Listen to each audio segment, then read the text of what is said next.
ಬಂಡಾಯ ಶಮನಗೊಂಡಿಲ್ಲ.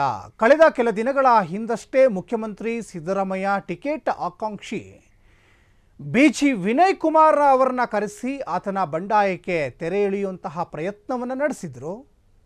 ಇನ್ನು ಕನಕಪೀಠದ ಗುರುಗಳ ಸಮ್ಮುಖದಲ್ಲಿ ಸಚಿವ ಎಸ್ ಮಲ್ಲಿಕಾರ್ಜುನ್ ಸೇರಿದಂತೆ ಸಮಾಜದ ಮುಖಂಡರನ್ನು ಸೇರಿಸಿ ಚುನಾವಣಾ ಕಣಕ್ಕಿಳಿಬೇಡ, ಡಾಕ್ಟರ್ ಪ್ರಭಾ ಮಲ್ಲಿಕಾರ್ಜುನ್ ಅವರಿಗೆ ಬೆಂಬಲಿಸುವಂತೆ ಹೇಳಿದರು. ಆದರೆ ಬಿಜಿ ವಿನಯ್ ಕುಮಾರ್ ಮಾತ್ರ ಬಂಡಾಯದಿಂದ ಹೊರಬಂದಿಲ್ಲ ಅನ್ನೋದು ಇದಕ್ಕೆ ಸಾಕ್ಷಿ ಎಂಬಂತೆ ಇವತ್ತು ಬೆಳಿಗ್ಗೆ ಬೃಹತ್ ಮೆರವಣಿಗೆ ಮೂಲಕ ಅಭ್ಯರ್ಥಿ ನಾಮಪತ್ರವನ್ನು ಸಲ್ಲಿಸಿದರು. ಇನ್ನು ಕ್ಷೇತ್ರದಾದ್ಯಂತ ಓಡಾಡಿದ್ದೇನೆ, ಜನರ ಅಭಿಪ್ರಾಯ ಕೇಳಿದ ನಂತರ ನಾನು ಕಣಕ್ಕಿಳಿದಿದ್ದೇನೆ ಅಂತ ಅವರು ಹೇಳ್ತಾ ಇದ್ದಾರೆ.